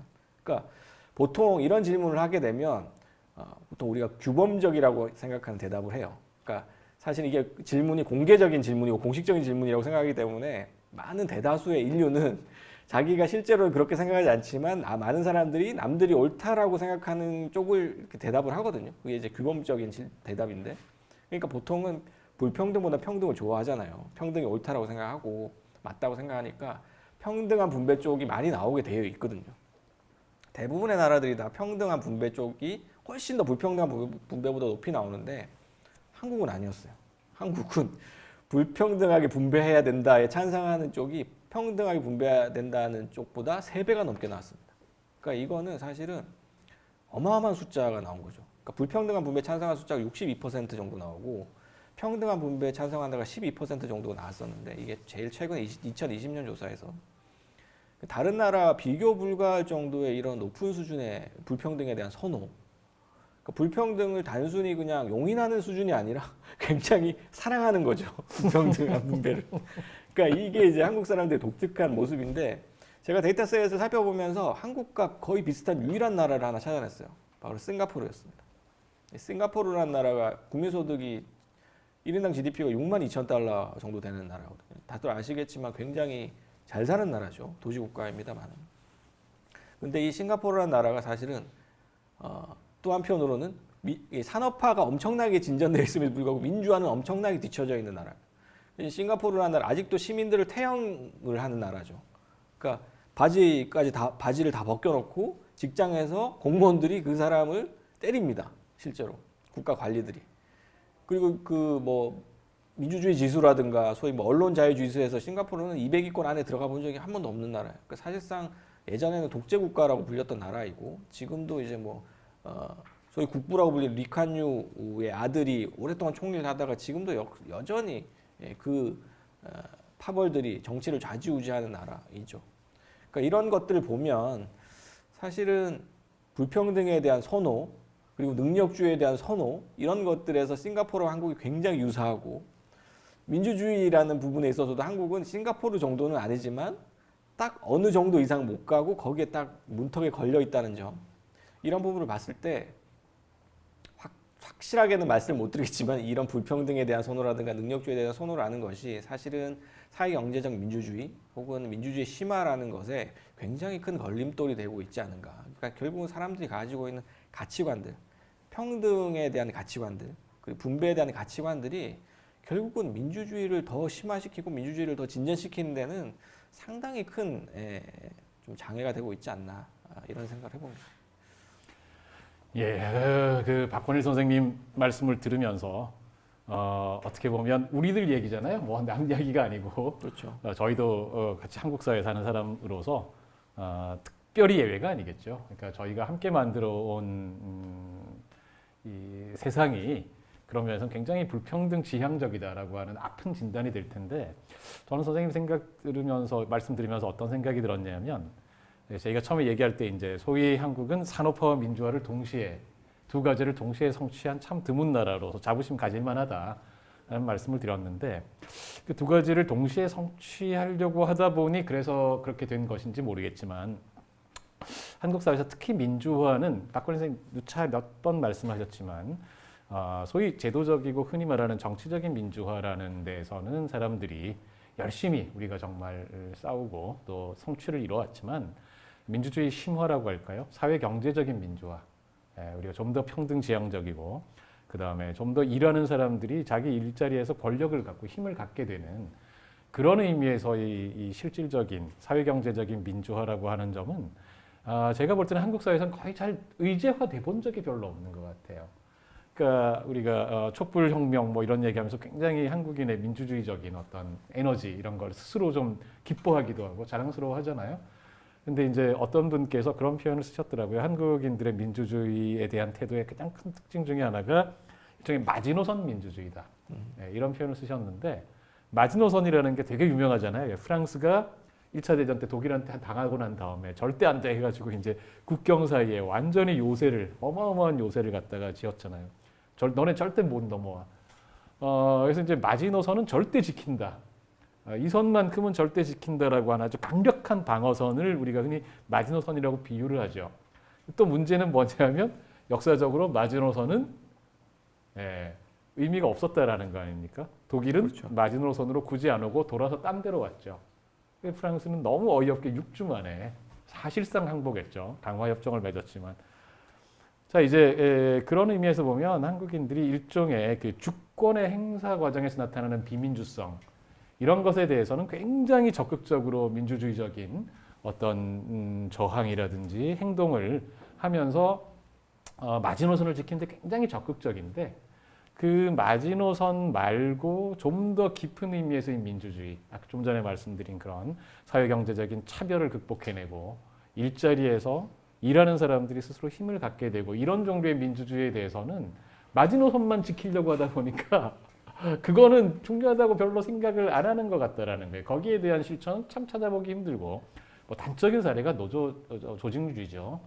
이제 뭐 지난 정부 때 잠시 이번 정부죠. 이번 정부 때 그래도 9%대에서 10%대로 올라오긴 왔다는데 조금 올라서 정말 세계적으로도 노동조합 조직률이 낮고 노동조합에 대한 사람들의 태도도 그다지 긍정적이지 않고 노동자들을 귀족노조라고 비난하기도 하고 뭐 하나의 사례입니다만은 그런 점에서 민주화라고 하는 것을 너무 좁게 정당 정치에서 특히 양당 두 당들이 정권을 교대할 수 있는 이런 것 정도로 너무 좁게 생각한 것이 한국 사회의 지난 민주화 과정에서의 큰 약점이 아니었을까 이런 생각을 좀 해보게 되거든요. 네. 사실 이번에 이제 얼마 전에 대통령 선거가 있었고 그 다음에 또 조금 있으면은 뭐 지방선거, 그다음 또 총선 뭐 선거 계속 올 텐데 사실은 저희가 오늘 뭐 정치 토론하자고 하는 건 아니지만 저는 이런 면에서는 확실히 한국의 민주주의가 좀 더 근본적으로 발본적으로 좀 혁신돼야 되는 거 아니냐 이런 생각을 할 때가 있거든요. 네. 제가 짚은 게 좀 제대로 짚은 거 맞을까요? 그게 사실은 뭐 제가 뭐 선생님 말씀에 대해서 감히 평가할 입장도 아니고 그런 수준 아닙니다만 저도 전적으로 동의를 하고요. 사실은 사회경제적 민주주의라는 것이 결국은 말씀하신 대로 선거나 정치, 주권의 문제와 다 연결이 되어 있는 것인데 이것을 아까 말씀하신 되게 좋은 비유라고 생각하는데 그러니까 마지노선 민주주의, 그러니까 우리가 여기까지는 안 된다라고 딱게 선을 그어놓고 우리가 촛불을 들고 나갔지 않습니까? 좋죠. 그렇게 뭔가를 또 지켜내고 했다는 것 자체는 되게 중요한 자산이고 공동체 우리가 자랑스러워해도 될 만한 일이죠. 근데 문제는 그것 빼고 다 무너졌다는 거죠. 사실은 우리가 민주정부라고 얘기했던 DJ 정부 때도 그랬고 노무현 정부 때도 그랬고 사실은 사회경제적 평등이라는 측면 그리고 뭐 노동권이라는 측면 우리의 기본권들이 소위 민주정부들의 이 시기에 더 많이 우리가 후퇴를 했다는 겁니다. 사실은 그래서 이 부분에 대해서는 저도 선생님 말씀하신 대로 굉장히 좀 아이러니라는 측면을 또 많이 느끼고 있고 이걸 어떻게 우리가 좀 바꿔나갈 수 있을까 저도 평소에 고민을 많이 합니다만은 한국 사회가 가지고 있는 기본적인 몇 가지 저는 상수들이 있다고 생각하는데 그 중에 하나가 이제 반공주의적인 그러니까 분단이라는 문제. 그러니까 분단이 만약에 안 됐다면 사실은 어땠을까 하는 생각을 좀 가끔 해봅니다만은 분단이 안 됐으면 우리가 이런 공산주의나 이런 사회주의에 대해서 이렇게까지 우리가 정말 노골적으로 싫어했을까? 그렇지는 않았을 것 같아요. 근데 이 분단 그리고 그렇게 피비린내 나는 내전, 이념에 의해서 그렇게 서로 이제 같은 말을 쓰는 사람들끼리 그런 처참한 학살을 벌였던 기억 이런 것들이 합쳐져서 지금까지도 여전히 지금 젊은 세대들조차도 엄청나게 강한 반공주의를 갖고 있잖아요. 그런 것들이 결국은 평등을 제도화하는 것에 대한 굉장히 큰 어떤 이념적인 혹은 뭐 감각적인 걸림돌이 여전히 되고 있다라는 생각도 들고요.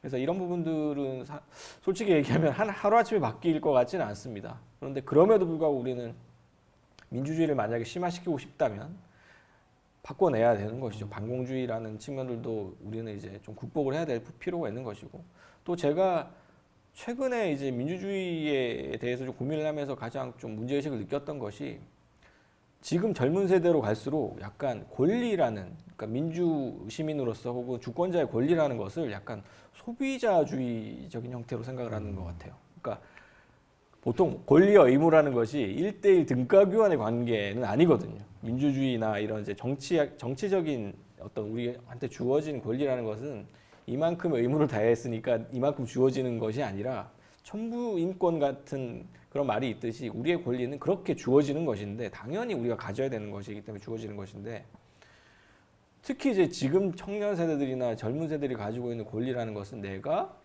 10,000원을 냈으면 내가 10,000원만큼 받을 서비스를 받아야 되는 그런 방식으로 이제 권리를 생각을 하는 소비자주의적인 방식으로 권리나 정치적 권리도 그런 식으로 생각을 하는 것이죠. 그러니까 굉장히 교묘한 방식으로 자본주의와 민주주의가 결합되어 있는 그런 방식으로 생각을 한다는 생각을 해요. 그렇다 보니까 사실은 어떻게 보면 저는 이제 그런 민주주의를 회원제 민주주의, 멤버십 데모크라시라고 요즘은 이제 저는 명명을 해서 부르는데 어떤 자격을 가진 사람들, 어떤 충분한 지위에 있는 사람들끼리는 다 평등하게 우리가 민주적인 권리를 보장받아야 되는데 그 이하에 있는 사람들 혹은 그 바깥에 테두리 바깥에 있는 사람들은 우리가 보장해 주지 않아도 된다라는 식의 그러니까 그런 회원제 민주주의적인 사고방식이 특히 최근으로 올수록 굉장히 많이 만연해 있지 않나. 그러다 보니까 이제 뭐 이주 노동자라든가 또 뭐 장애인이라든가 또 성적 지향에서의 소수자들에 대해서는 우리는 저 사람들을 같은 동등한 시민으로 생각하지 않는다라는 것이 너무 당연시 되는 거죠. 그러다 보니까 차별 같은 것들도 너무 당연시 되어 버려요. 그러니까 그런 것들이 사실 저는 어떻게 보면은 촛불 시위나 이런 데서도 좀 어뜻어뜻 비쳤는데 최근 들어서는 더욱더 그게 노골화되고 있다. 회원제 민주주의적인 요소들이. 그래서 제가 지금 능력주의에 대해서 책을 제가 작년에 썼습니다만은 앞으로는 민주주의에 대해서 좀 책을 한 권 써볼까 생각을 하고 있어요. 그래서 이 능력주의라는 것이 결국은 민주주의에 굉장히 큰 걸림돌이 되고 장애가 되고 있는데 그 민주주의에 대한 사람들의 인식이 사실은 과거와 지금과 어떻게 달라졌는가, 특히 젊은 세대는 어떤 생각을 갖고 있는가, 이런 부분들에 대해서 좀 요즘 고민을 하고 있습니다. 정말 박건희 선생님 말씀드리면서 여러 가지 만감이 교차하는데 그 와중에 저희 이 올라온 질문을 보니까 박건희 선생님 지금 말씀하신 게 거의 답변이 됐을 것도 같은데 좀 더 밑까지 봐야 되겠지만 질문이 소수자 장애인 이주민 등에 대해서 흔히 무임승차라는 말로 차별을 정당화하는 경우가 많은데 이런 차별 문제가 그냥 정서적 혐오가 아니라 내 것을 빼앗긴다는 위기감과 관련된 것 아닌가 하는 그런 생각. 그러니까 능력주의와 소수자 차별의 관계에 대해서도 그 연관성을 두 분께 각각 들어보고 싶습니다. 선생님 일단 조금 전에 회원제 민주주의라는 말씀을 하셨는데 그렇죠. 조금 더 덧붙이실 말씀.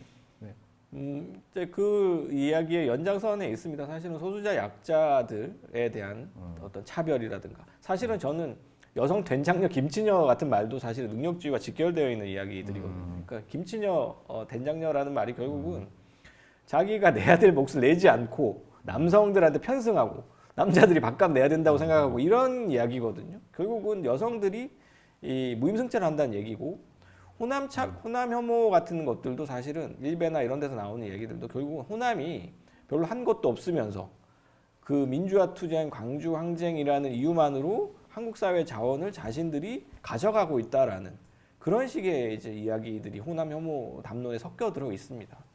이런 것들이 결국은 우리가 보장해줘야 될 사람들이 따로 있고 그 밖에 있는 사람들은 무임승차하는 애들이니까 우리가 그냥 던져주는 것만 받아 먹으면 돼라는 식의 사고방식인 것이죠. 그것이 전형적으로 이제 드러나는 것들이 여성 혐오적인 발언들이라든가 호남 혐오 같은 것들이고요. 장애인 혐오는 말할 것도 없고 사실은 뭐 동성애자 혐오들도 다 그런 의미에서 사실은 능력주의와 직결되어 있는 혐오들이라고 생각을 합니다. 예. 네. 저는 좀 이제 이 솔직히 이제 그 무임승차라는 논리로 비판을 하는 그런 이야기들을 듣다 보면 굉장히 원론적인 얘기긴 한데 민주주의란 무엇인가 하는 생각이 들 때가 있어요. 그러니까 민주주의가 이제 뭐 영어로 데모크라시라고 그러잖아요. 근데 그게 얘기를 들어보면 그리스 시절에 데모스 더하기 크라티아, 그래서 이제 데모스는 우리가 그냥 뭐 번역할 때 민중, 뭐 인민 이런 말이고, 거기에 크라티아가 힘, 크라토스 원래는 거기서 나온 말이죠. 힘, 지배 이런 말이다. 그래서 이제 민중의 지배다, 인민의 지배다, 뭐 이렇게 이제 그런 걸 그게 원래 민주주의의 어원이다 이렇게 알고 있는데, 고대 그리스 시절에 뭐 플라톤이 이런 사람들이 민주주의라는 걸 논하면서 민주주의와 대비되는 다른 종류의 뭐 귀족정이라든지 왕정, 귀족정 이런 것들과 비교를 하면서 민주주의의 특징이라고 하는 건 데모스의 자기지배라서 이게 사실은 그 사람들 눈에 보기엔 굉장히 이상한 거죠. 왜냐하면 데모스라는 것들은 이게 기본적으로 자격 없는 인간들이라는 거죠.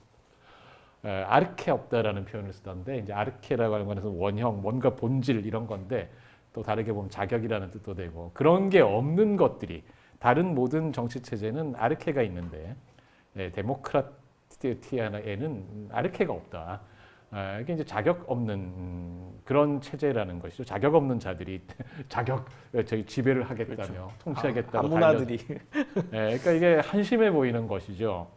저는 이제 사실은 그게 어떤 의미에서는 그 사람들이 굉장히 비판한 거지만 민주주의의 본질을 보여주는 것이다. 민주주의는 원래 자격 있는 엘리트들이 우리끼리 통치할래 하는 거에 대해서 이익이 있습니다. 그 자격 따질 문제가 아니에요.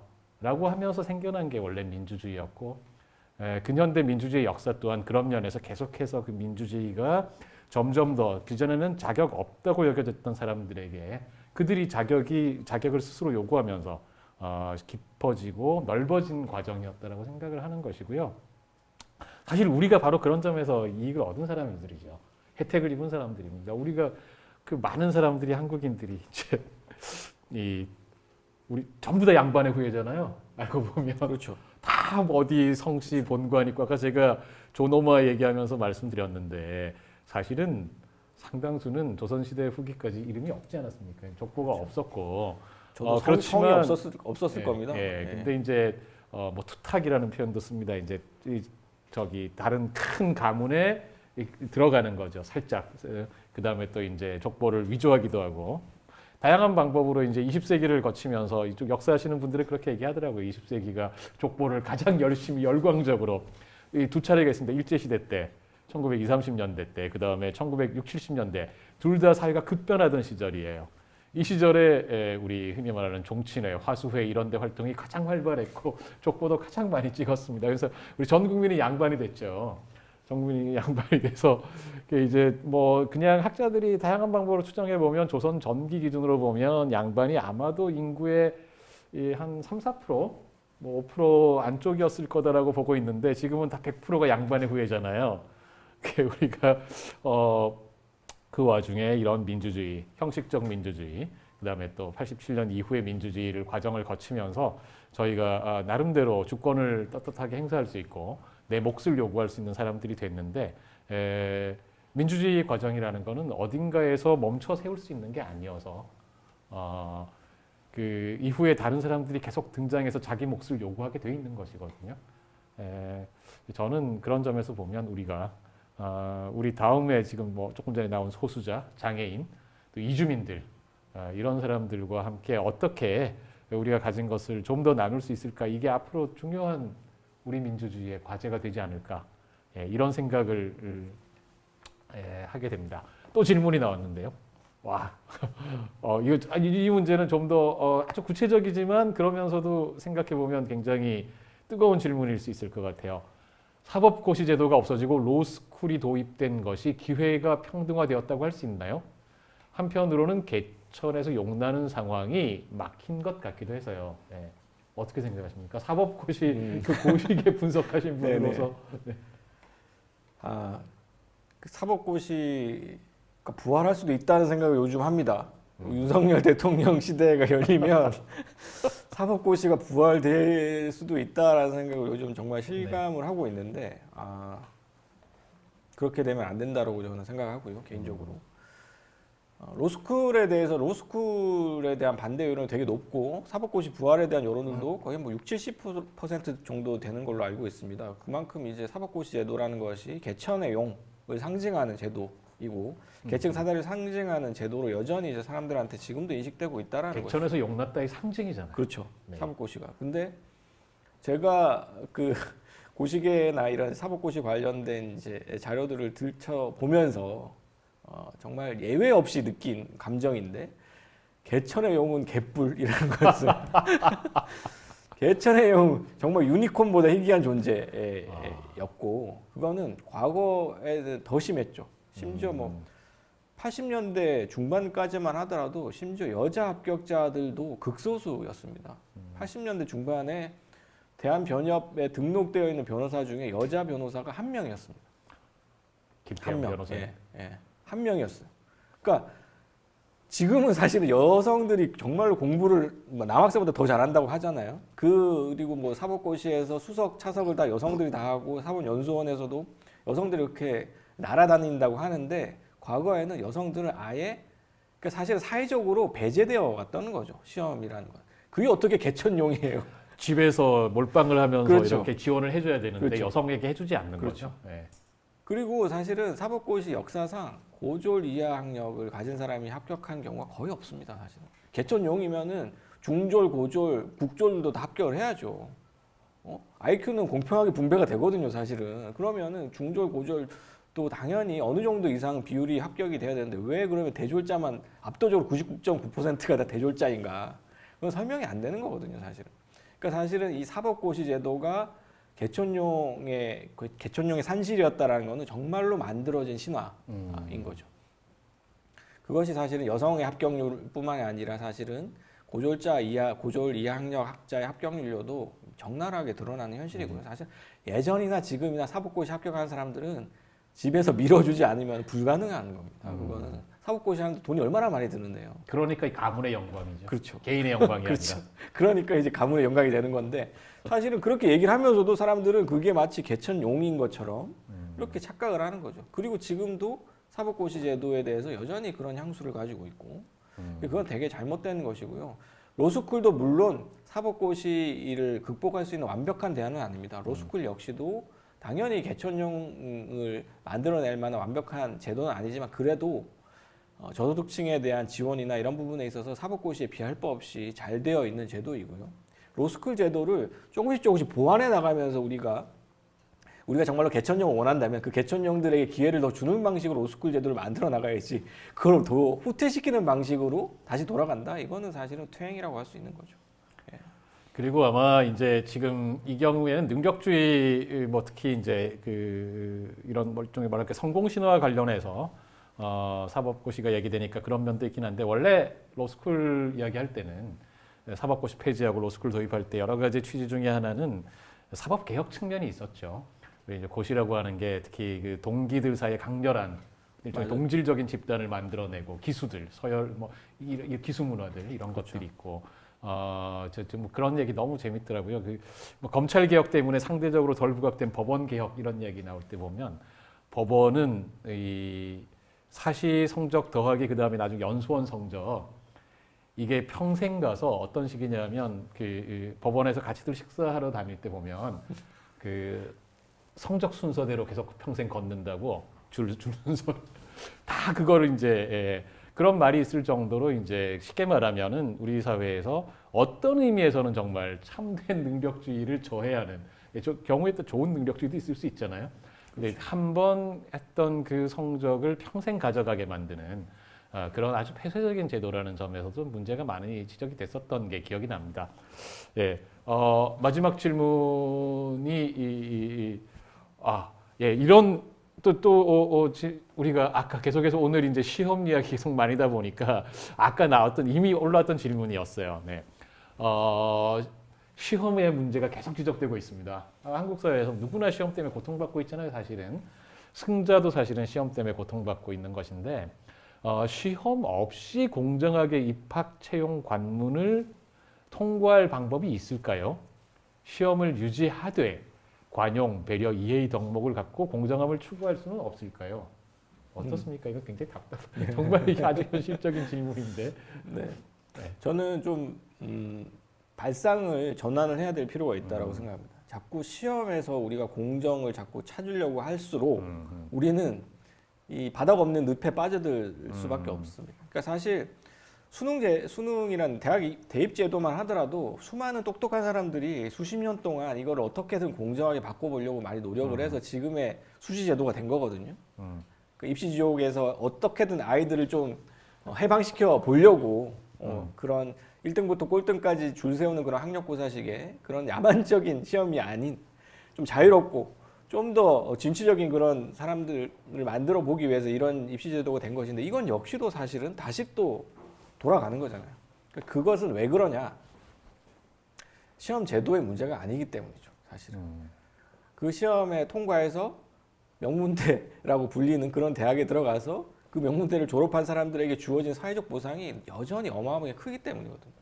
그 보상은 큰 상태로 그대로 남겨둔 상태에서 제도만 자꾸 이렇게 그 들어가는 제도만 자꾸 바꾼다고 해서 그게 바뀌진 않거든요. 보상의 격차가 너무 크기 때문에 사람들은 그걸 추구할 수밖에 없습니다, 사실은. 저는 이제 이 비유를 자주 쓰는데 쓰레기 더미, 음식물 쓰레기를 산더미처럼 이렇게 한쪽에 쌓아놓고 지금 사람들이 이제 자꾸 벌레가 꼬인다고 벌레들한테 손가락질하는 격이에요. 음식물 쓰레기를 치워야 되는데 그걸 치우지 않고도 사실 보상을 이만큼 크게 만들어 놓고 사법고시 합격자들한테 엄청난 사회적 특권을 줘놓고 또 대기업 들어간 사람들한테 엄청난 보상을 주도록 만들어 놓고 나서 그 들어가는 그 과정의 공정성만 추구한다? 물론 공정하게 더 만들 수 있겠죠. 조금 더 공정하게 만들 수 있겠지만 어떻게든 거기에 대해서 이제 편법과 불법과 탈법은 발생할 수밖에 없고 그 격차 자체를 줄이지 않고서는 보상의 격차를 줄이지 않고서는 사실은 이 문제는 절대 해결되지 않습니다. 사실. 그리고 그 보상의 격차를 줄이는 것은 정당할 뿐만이 아니라 사실은 굉장히 필요합니다. 사실 우리의 인간의 능력의 차이라는 건 그렇게 크지 않거든요. 비정규직 뭐 아까 제가 서두에도 말씀드렸지만 도시철도공사의 비정규직과 정규직의 능력의 격차가 그렇게 클까요? 인천국제공항공사의 정규직과 비정규직 노동자들 사이의 격차는 그렇게 크지 않습니다. 어떻게 보면은 15년 동안 일한 비정규직 노동자들이 시험 한번 잘 봐서 들어온 정규직 노동자보다 훨씬 일 잘할 수 있어요. 그렇다면 우리가 만약에 능력주의적으로 생각하더라도 이 사람들의 업무 성적이라는 업무 평가에 의해서 보상을 정해야지 시험 성적에 따라 정하면 안 되는 거거든요. 근데 한국 사회는 자꾸 이 들어갈 때 문턱시험, 입직시험, 입학시험 가지고 사람들의 어떤 그 신분을 정하려고 하니까 자꾸만 이제 시험을 어떻게 바꿔볼까, 어떻게 바꿔볼까 고민을 하게 되는데 사실은 그렇게 바꿀수록 어떻게 보면 사람들의 어떤 고민이나 이런 것들 더 심해질 수밖에 없고 문제는 더 악화될 수밖에 없다라고 생각을 해요. 그래서 제가 늘 하는 얘기가 지금 한국 사회는 보상의 격차를 줄이는 것밖에 없다. 대통령의 권한이 너무 큰 것도 대통령의 권한을 줄이는 게 답인 것이고 국회의원의 권한도 국회의원들이 가지고 있는 권한을 줄이고 국회의원 수를 늘려야 됩니다. 그러니까 우리가 국회의원들 욕하면서 그러니까 얼마 전에도 제가 택시를 타고 택시 기사분이랑 간만에 이제 정치 얘기를 하게 됐는데 대선 시즌이어서 택시 기사분이 그런 말씀하시더라고요. 뭐 자기는 그러니까 지금 1당, 2당이 아닌 3당을 찍었다고 하시더라고요. 제가 이거 정의당을 지지하시는 분을 택시 기사분을 제가 평생 처음 만나가지고 간만에 이제 오랫동안 이제 정치 얘기를 하게 됐는데 이제 그분이 그런 얘기를 하시더라고요. 그러니까 뭐 정치도 문제고 뭐 사회도 문제고 다 개혁을 해야 된다. 그래서 이제 이런 진보적인 정당이 좀 나서야 된다. 거기까지는 제가 동의를 했는데 마지막에 하신 말씀이 국회의원 수를 줄여야 된다라고 말씀하시더라고요. 국회의원들이 너무 못하니까 줄여야 된다. 네, 뭐 이제 심정은 이해할 수 있죠. 네, 그래서 저는 심정은 이해를 했지만 국회의원 수를 줄이면은 국회의원의 권력은 더 커진다. 국회의원 한 사람 한 사람의 권력은 더 커진다. 쉽게 생각하면 우리가 수요 공급을 생각하시면 되잖아요. 시장에서 수요가 줄어들면 당연히 가격이 올라가게 되는 거잖아요. 국회의원의 권력이 안 있고 없고 싫으면 국회의원 수를 왕창 늘리면 되는 거죠. 국회의원이 지금 뭐 300명이나 국회의원을 흔하게 만들면 되죠. 네, 흔하게 만들면 되는 겁니다. 대신에 국회의원 한 명 한 명 가지고 있는 권력을 조금씩 제도적으로 줄여 나가는 거에 필요한 것인데 이상하게 그거를 반대로 생각하시는 분들이 되게 많거든요. 그래서 그런 부분들에 의해서 우리가 지금 당연하게 생각하는 여러 가지 특권들이 있습니다. 대통령의 특권들도 마찬가지고 국회의원 특권도 마찬가지고 또 대기업 정규직 노동자의 특권들도 사실 저는 마찬가지라고 생각을 해요. 이런 부분들에 대해서 우리가 좀 더 근본적인 차원에서 특권들을 줄이고 권력을 분점하는 방식으로 사회를 바꿔 나가야 된다라고 생각을 합니다. 네, 선생님 얘기 들으면서 특히 보상 격차를 줄이는 게 핵심이다. 저도 역시 그 이야기에 전폭적으로 공감을 하게 됩니다. 뭐 딱 한 가지만 제가 생각나는 얘기를 해보면 제가 데이터가 정확하게 기억나진 않는데 아마도 1980년대 초반 그 통계로 300인 이상 대기업과 5인 미만 제일 영세 기업이죠. 영세 사업장 사이의 노동자들의 임금 격차가 당시 쉽게 말하면 한 90% 됐다고 알고 있어요. 90% 정도. 그러니까 아무리 작은 조그마한 이런 공장에 영세한 직장에 다녀도 당시에는 임금 격차가 크지 않았다는 거죠. 한 80-90% 됐다는 것입니다. 근데 요즘엔 얼마쯤 될 것 같아요? 너무 어마어마할 것 같은데요. 예, 요즘은 절반이 안 되죠. 절반이 안 됩니다. 같은 일을 해도 그렇습니다. 그러니까 이게 이제 지금은 사실은 이런 격차가 대기업 다니고 그다음에 중소기업 다니고 격차 당연한 거 아니야? 정규직과 비정규직 차이 당연한 거 아니야? 이렇게 생각하기 쉬운데 사실은 전에 그렇지 않았거든요. 그때보다 저희가 전체적으로는 나눌 게 훨씬 많아졌는데 훨씬 많이 나눌 게 생겼는데 예전보다 훨씬 불평등하게 나눠요. 그렇죠. 그러니까 이제 그거는 우리 사회가 겪어온 어떤 역사적인 다양한 여러 이유 때문일 텐데 아무튼 그 결과는 아주 심한 복상 격차입니다. 너무 심하게 격차가 벌어진 사회고 그거를 줄이지 않으면서 뭐 시험 제도를 예를 들면 수능이냐 수시냐 이게 막 갑자기 이름도 기억이 안 나네. 이거를 어떻게 조금 로스쿨이냐 아니면은 사시냐. 물론 사시가 더 좋은 건 절대 아니지만 그건 것들도 중요한 문제지만 사실은 가장 근본적으로는 보상 격차가 제일 중요한 문제다. 결국은 불평등의 축소겠죠. 조금 더 정제해서 말씀을 드린다면 노동시장과 교육에서의 불평등이라고 하는 것을 너무 벌어진 불평등을 축소하고 우리가 조금 더 이렇게 더불어 살 수 있는 그런 세상을 만드는 게 중요한 게 아닐까 싶습니다. 시간을 보면은 지금 거의 이제 마지막쯤에 더덜 하고 있는 것 같아요. 선생님 지금 오늘 뭐 여러 가지 얘기들이 많이 나왔는데 마무리하시면서 선생님 느낌 한번 한 말씀 네네. 부탁드립니다. 네. 제가 사실은 조용근 선생님이랑 이런 이제 한국의 능력주의를 가지고 대담을 저번에도 한번 했었는데 오늘도 이제 좋은 기회에 이렇게 영광스럽게 같이 말씀을 나누게 됐는데 역시 조용근 선생님께서 가지고 있는 이런 식견 때문에 제 책이 그냥 묻어서 빛나는 것 같습니다. 제가 사실 능력주의에 대해서 이제 저는 처음 알게 된 계기가 사실 조용근 선생님 때문이었어요. 조용근 선생님께서 지금은 뭐 동네에서 그냥 이놈아 저놈아라고 하시지만 사실 굉장히 각광받는 소장 사회학자셨거든요. 저도 이제 사회학 전공자이기 때문에 저는 이 이름을 이미 알고 있었고, 그래서 예전에 좌우파 사전이라는 책 쓰셨을 때 공저로 대표적인 이제 소장 사회학자로서 그 개념을 잡는 책에 참여를 하셔서 그때 이제 메리토크라시에 대해서 쓰셨어요, 개념을. 그때는 이제 업적주의라는 말을 많이 썼었는데 능력주의 대신에 그때 제가 처음 능력주의에 대해서 알게 됐고, 그 이후로 이제 조영근 선생님 글을 가끔 이제 찾아보면서 되게 존경하는 마음을 갖고 있었는데 어느 순간 교수가 되셨다가 또 교수를 때려치고 나오셔가지고 요즘 또 지역에서 열심히 활동을 하시고 좋은 글 칼럼들도 써주셔서 열심히 저도 이제 많이 따라다니면서 배우고 있는 중입니다. 그래서 개인적으로 굉장히 오늘 뜻깊은 자리였어요. 그래서 오늘 또 준비해 주신 그 강의 내용들도 되게 재밌는 내용이었고 능력주의와 관련해서도 저도 계속해서 좀 참고할 만한 이야기인 것 같습니다. 피케티 방법으로 본 이제 소득 불평등이라는 문제들도 사실은 앞으로도 계속 저는 이 부분을 팔로우를 해야 된다고 생각합니다. 특히 이제 한국에서 소득 불평등이냐 자산 불평등이냐 논쟁도 있잖아요. 그러니까 소득 불평등이 한국에서 더 심한 것이냐 아니면 피케티 말처럼 자산 불평등이 더 심각한 것이냐, 이것도 사실은 좀 더 이제 우리가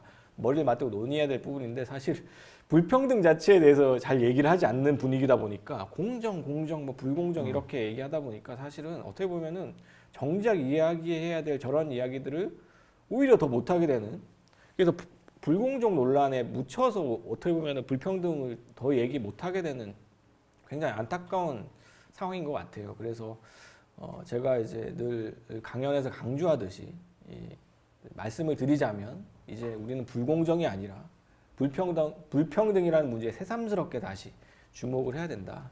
그리고 불평등에 대해서 우리가 단순히 그냥 평등해져야 된다라고 당위론을 얘기하는 것이 아니라 어떻게 평등해질 것인가, 어떻게 모두가 다 함께 불평등을 줄여나갈 것인가를 좀 더 이제 섬세하게 고민을 해야 된다라고 생각합니다. 이제 그런 부분에서 오늘 조영근 선생님과의 대담이 굉장히 저 개인적으로도 많이 배움이 되었습니다. 아니 마지막에 말씀 정리 좀 하시라고 그랬더니 갑자기 제 이야기를 하셔가지고 제가 팬심. 제가 이런 사람입니다. 네. 아니, 농담이고요.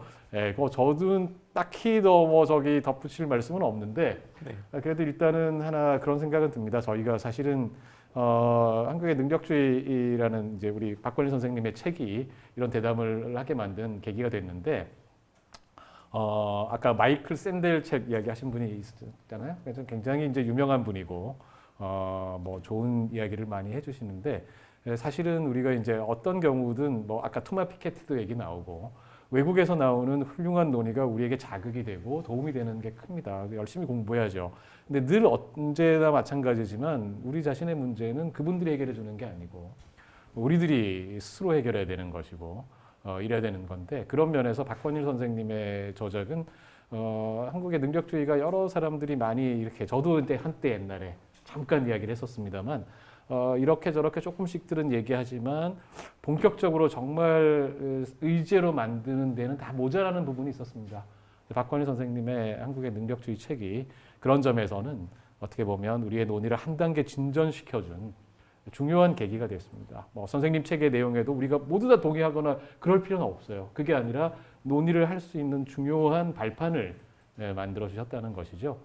그런 점에서 저는 이제 박건희 선생님 책 정말 열심히 정말 그 책 내내 전부 다 밑줄 그으면서 물음표도 많습니다, 사실은. 감사합니다. 근데 이제 우리가 계속해서 같이 함께 풀어나가야 될 과제가 되는 것이죠. 그래서 오늘 또 박건희 선생님과 함께 이런 얘기를 나눌 수 있어서 저도 굉장히 좋았고요. 또 우리 보니까 막 유튜브에 굉장히 많은 분들이 이 댓글들 달아주셨는데 다 저희가 함께 이야기할 수는 없었지만 그런 의문들이 사실은 우리를 한 걸음 나아가게 한다고 생각합니다. 오늘 여기 이 많은 분들 함께 보시면서 참여해 주셨는데 제가 마무리 발언은 따로 또 여기 있습니다만은 저도 감사의 말씀을 드리면서 박건일 선생님 책 참 좋습니다. 읽어보시면은 도움이 될 것 같고요. 감사합니다. 이렇게 서로 덕담하는 분위기로 저희들은 여기서 이렇게 마무리를 지어도 될까요? 네네. 네, 그러면 저희들 여기까지 하고 네네. 인사를 드리면 될 것 같습니다. 네, 고맙습니다. 네, 오늘 긴 시간 들어주셔서 감사합니다. 2022년 고양시민대학 오프닝 프로그램으로 준비한 고지식 콘서트는 아쉽지만 이제 막을 내릴 시간입니다. 비 내리는 주말 이틀 동안 우리는 문학, 과학, 인문, 사회 네 분야의 각기 다른 관점을 가지신 8분의 전문가들을 모시고 함께 이야기를 나눠보았습니다. 시민 여러분 어떠셨어요? 저는 코로나 확진자 숫자, 방역 지침, 이런 힘든 현실에서 벗어나서 헤르만 헤세부터 시작해서 탐험가들의 이야기, 청년 작가 두 분과 나눈 젠더 갈등에 대한 이야기 모두 참 인상적이었습니다. 이제는 조금 긴 호흡으로 가기 위해서 우리가 준비가 필요하지 않을까 이런 생각을 하는 시간이었습니다. 이번 고지식 콘서트는 대화, 우리는 만나야 한다라는 주제로 코로나가 끝나기를 그리고 고양시는 시민들과 함께 포용의 커뮤니티로 성장해 가고자 하는 바람을 담아보았습니다. 시민 여러분, 이제 우리는 만나야 합니다. 고양시는 시민 여러분들과 시민대학으로 만나려고 합니다. 시민들이 직접 제안하시고 강의하시고 함께 배우는 시민대학은 이제 2월부터 시작할 건데요. 많은 관심과 참여를 부탁드리겠습니다. 저는 고양시 평생교육정책팀장 장은옥이었습니다. 이틀 동안 고지식 콘서트에 참여해 주신 여러분 진심으로 감사합니다.